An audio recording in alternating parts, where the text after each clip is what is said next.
Então, considerando... Primeiro, seu nome. Ana Luísa Espinanage. Ana Luísa? Isso. E você? Valentina Talamone. Valentina, tá bom. Ana, tá bom. Então vamos lá. Bom, a gente é aluna da Escola da Vila de São Paulo. Certo. E a gente está aqui em Brasília fazendo um trabalho, um documentário, na verdade, para concluir o ensino médio. E a gente resolveu abordar basicamente a teoria do discurso político, como ele se constrói, como vai acabar se construindo essa relação do candidato com o eleitor. Então, a gente gostaria de saber o que você tem para falar sobre isso, sobre seus discursos, alguma coisa assim. Olha, primeiramente, obrigado aí pela visita aqui. É sempre uma alegria receber estudantes e acho que nós temos uma responsabilidade muito grande aqui com o futuro do país e, obviamente, como dizia o Nelson Mandela, né? Ele dizia, eu me recuso a falar de futuro sem que estejam presentes os que o viverão. E vocês viverão esse futuro, você também. Qual é o seu nome? Alexandre. O Alexandre. Alexandre está de cinegrafista ali. Olha, então, o discurso, certamente, o discurso não é igual para todos. O critério não é o mesmo. Não é? O modelo do discurso se diferencia de conformidade com a formação do político. Né? Se ele possui uma formação que respeita a sociedade, que respeita as pessoas, que coloca como prioridade o respeito aos seres humanos que ele representa, certamente é fundamental para o discurso dele a verdade. Então, o meu objetivo no discurso político é sempre a verdade. Cada discurso é um encontro com a verdade. Podem acreditar nisso, eu sei que é difícil, porque é uma descrença, né? Um descrédito imenso. A população, os brasileiros não acreditam mais nos políticos, né? Mas nós precisamos separar o joio do trigo e eu digo com absoluta sinceridade, eu procuro sempre a verdade, alimentar o discurso com a verdade. Obviamente eu não sou dono da verdade, né? Mas eu busco a verdade. Aliás, a Bíblia diz, conhecereis a verdade e a verdade vos libertará. Não é? Então nós temos que sempre buscar a verdade. E, obviamente, para se aproximar mais do eleitor, é preciso colocar uma certa dose de emoção quando se fala. É preciso falar com o coração, né, com a alma. Eu, particularmente, sinto que o discurso alcança mais repercussão quando ele é carregado de certa emoção. E a respeito das próximas eleições que você está se candidatando, você tem alguma coisa a falar a respeito Sim, eu acho que... dessa descrença? Exato. Que isso pode acabar influenciando? Esse é o grande desafio, né? Vencer essa descrença.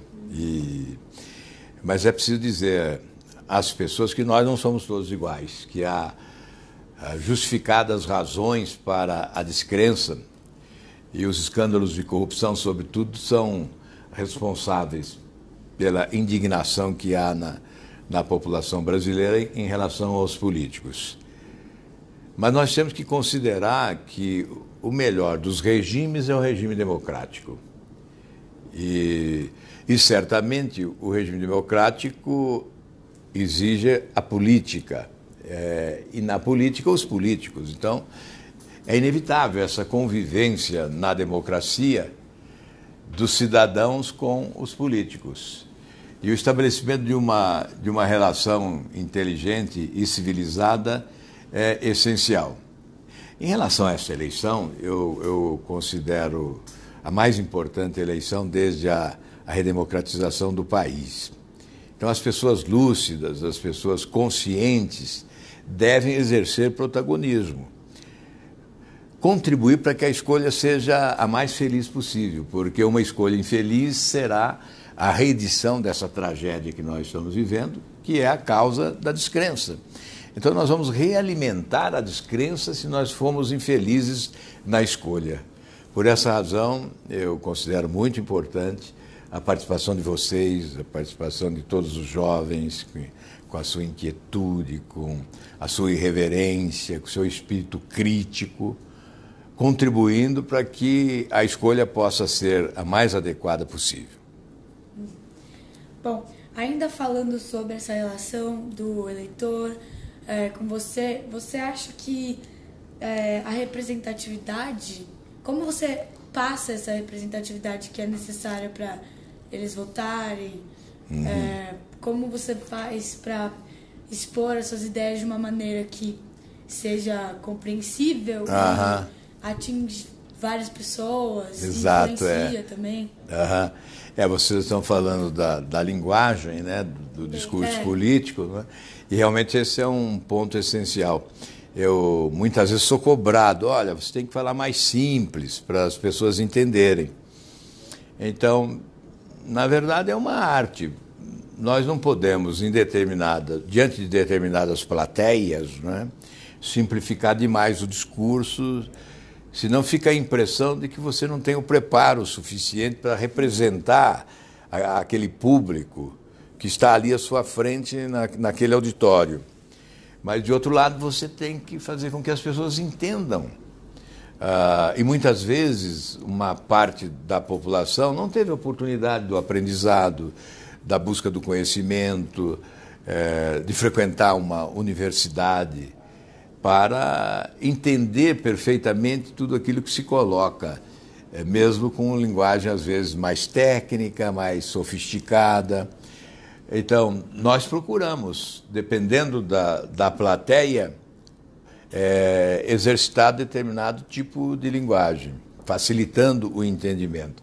Eu costumo, como estratégia, muitas vezes, repetir vários adjetivos que signifiquem a mesma coisa, para que as pessoas possam entender mais facilmente, não é? Sim, se identificando, assim. Exato. Agora, eu nunca tive muita dificuldade de me comunicar com as pessoas simples do interior, né? Exatamente porque também sou interiorano, vim lá da área rural, então a minha infância eu passei convivendo com pessoas simples, né? Então isso também contribui para que você consiga alcançar as pessoas com o seu discurso, né? Com a sua linguagem. Mas é importante tentar se fazer entender. Acho, no entanto, que mesmo as pessoas mais simples hoje entendem mais do que alguns da elite imaginam. Quando me cobram, olha, muda um pouco a linguagem para as pessoas te entenderem, eu pergunto, mas você acha que elas não estão entendendo? Elas estão entendendo. Hoje, a velocidade da informação, né, as redes sociais, o smartphone, o WhatsApp, quer dizer, as informações chegam com mais velocidade, não é? Está certo que a notícia ruim chega mais depressa, né? Por isso aqueles que se envolveram em escândalos são mais conhecidos do que aqueles que não se envolveram em escândalos de corrupção, não é? Mas, na verdade, mesmo a boa notícia hoje está tendo maior velocidade, está chegando mais rapidamente até as pessoas. E o Brasil é um país enorme, né? Um país continente, só de faixa de fronteira nós temos mais de 17 mil quilômetros, né? Portanto, é um país continente, um país enorme, com 208 milhões de habitantes. Então é difícil chegar numa campanha eleitoral como essa, que nós estamos praticamente iniciando, né? Chegar a todas, nós temos aí 115, 114 dias até a eleição, e não é fácil chegar a todas as pessoas, né, nesse período, até porque há muito desencanto em relação à política. As pessoas nem sempre estão muito interessadas, então aí aumenta a dificuldade. Bom, você falou de emoção no começo, aí a gente estava pensando mais na construção do discurso, o limite que a emoção aparece ou a dosagem entre emoção e racionalidade, como é isso no seu discurso, ou tipo, isso se repete independente do assunto, depende da plateia, do assunto? Da minha parte, a emoção surge com facilidade. Eu me emociono muito facilmente. E em que ocasião? Quando você fala de sentimentos, né? Quando você fala de sentimentos, mas também quando você fala em representar as pessoas mais sofridas. Aí bate a emoção. Quando você sente que a generosidade das pessoas em relação a você. Aí também bate uma forte emoção.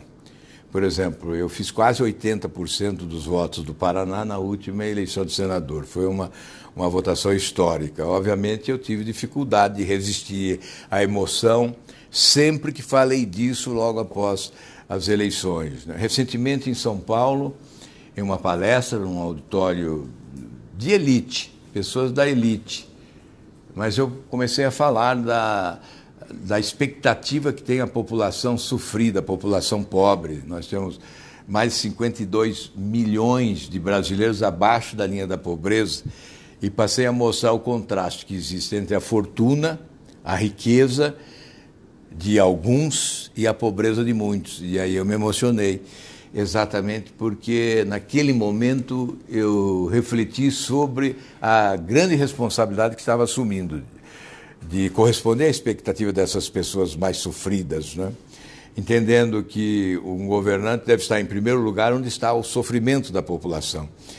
E nessa hora que você vê você sente a imagem das pessoas sofridas, desempregadas, em filas esperando atendimento no hospital, amontoadas em corredores de hospitais esperando pelo atendimento que não chega, aí você se emociona. E eu me emocionei recentemente, num encontro que houve no Paraná também, quando eu relembrei o itinerário que percorri. Então, o apoio das pessoas anônimas. Aí eu passei a rememorar aqueles grandes comícios em praça pública, com a população trabalhadora, a população pobre se emocionando diante do discurso político, né? E aí vem a emoção, é revivida aquela emoção que você sentiu lá em praça pública.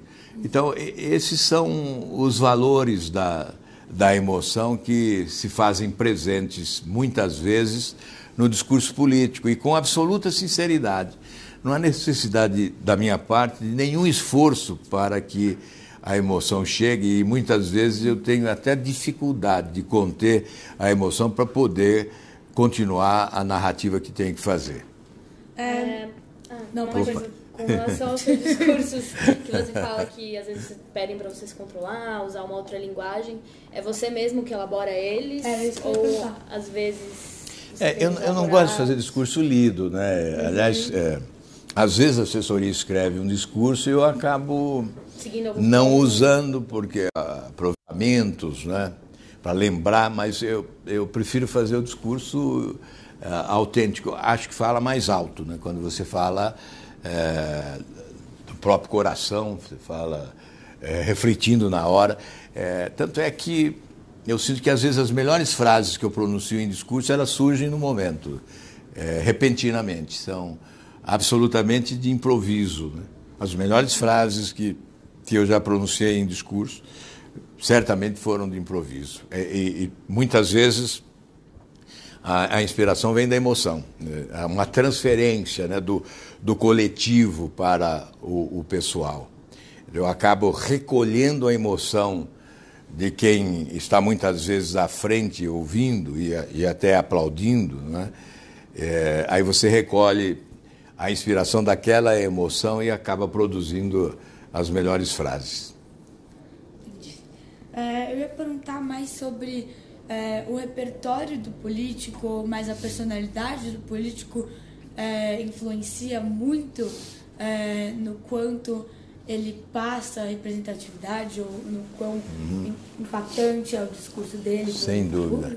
Sem dúvida. Inteligente a sua pergunta, porque a forma tem grande peso para o ato de convencer as pessoas.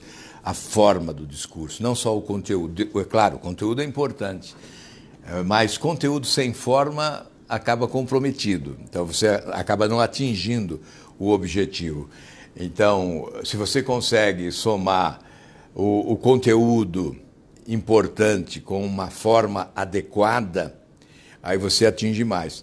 Muitas vezes a gente discute qual é a melhor linguagem para a internet, não é? Qual a melhor linguagem para as redes sociais? É porque existe uma linguagem adequada para isso. Assim, no discurso também. No discurso você tem que buscar a linguagem adequada na forma correta. Por exemplo, televisão, uma mensagem, um discurso na televisão. Aí mais importante do que o conteúdo acaba sendo a forma.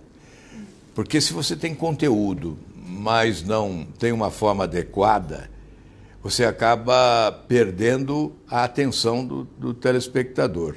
Ele acaba não prestando atenção naquilo que você está dizendo, se você não tem um discurso combinado com a forma adequada para transmitir, né? Para chegar até as pessoas. Então, isso é muito importante.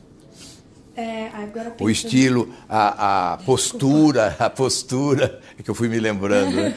O estilo, a postura, né? Eu acho que a imagem que você consegue transferir para aqueles que te ouvem, né?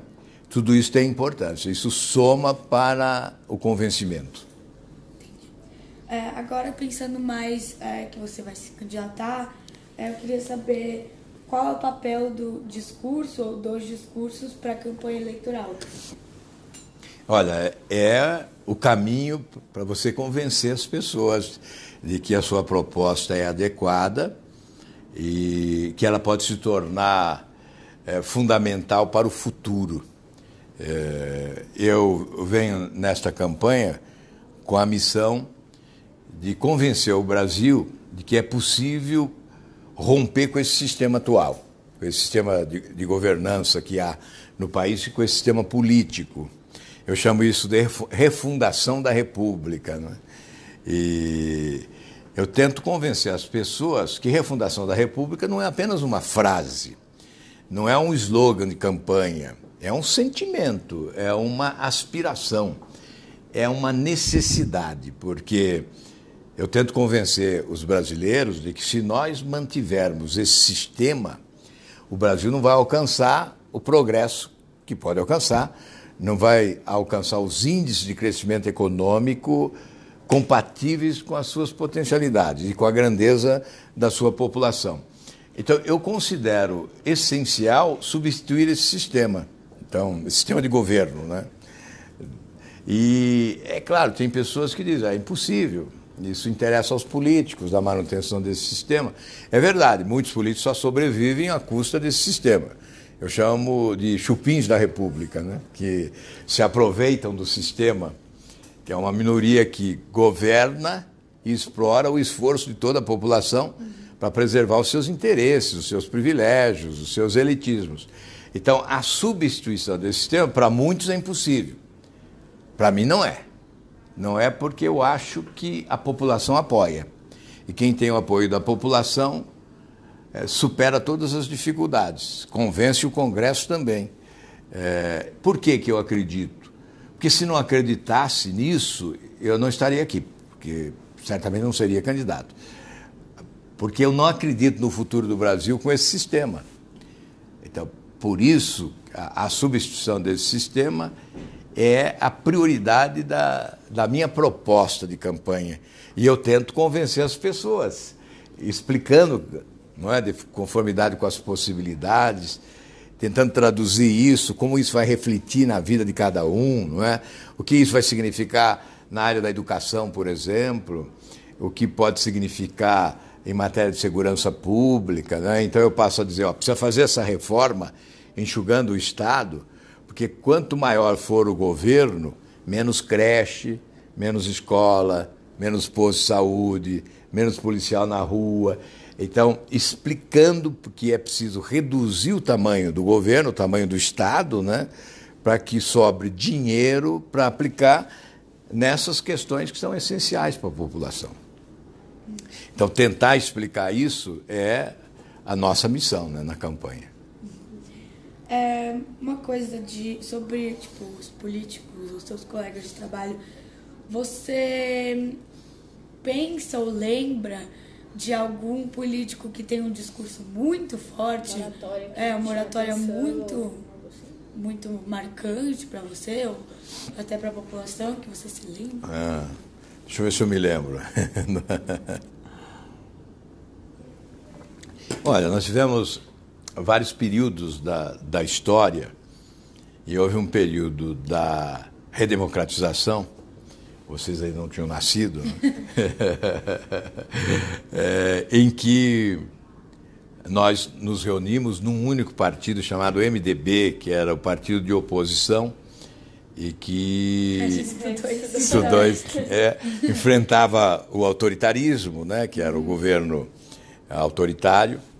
E aí nós tínhamos um grande líder desse movimento que se chamava Ulisses Guimarães, lá de São Paulo, Ulisses Guimarães. Ele tinha frases geniais, então ele marcou como orador exatamente em função daquele momento histórico, né? Por exemplo, quando ele foi presidente da Assembleia Nacional Constituinte, no dia 5 de outubro de 88, ele, como presidente do Congresso Nacional, ele promulgou a Carta Magna, a Constituição. Aí ele disse o seguinte: esta é a carta da cidadania, da justiça, da democracia. Que Deus nos ajude a respeitá-la. Outra frase muito forte dele é: não basta não roubar, é preciso não roubar, combater o roubo e colocar na cadeia quem rouba. Isso, essa frase dele, de tantos anos, não é? Seria uma frase muito importante nos dias de hoje, quando nós estamos aí vendo alguns ladrões, né, indo para a cadeia, alguns barões da corrupção indo para a cadeia. Eu citei Ulisses Guimarães até como homenagem ao papel que ele desempenhou naquele momento histórico. Tivemos a campanha por eleições diretas, né, que ele comandou, e eu tive a oportunidade, a pedido dele, de organizar, eu era bastante jovem ainda, organizar o primeiro comício das diretas já lá em Curitiba, na chamada Boca Maldita. Então foi uma grande concentração popular. Depois tivemos grandes concentrações em todo o Brasil, com uma presença muito forte da juventude em todas elas, né? E o Ulisses Guimarães comandando isso. Por isso eu lembrei do nome dele, em homenagem a ele, respondendo a sua pergunta. Mais? Não sei, você quer perguntar alguma coisa? Boa entrevista, meninas. Grandes repórteres.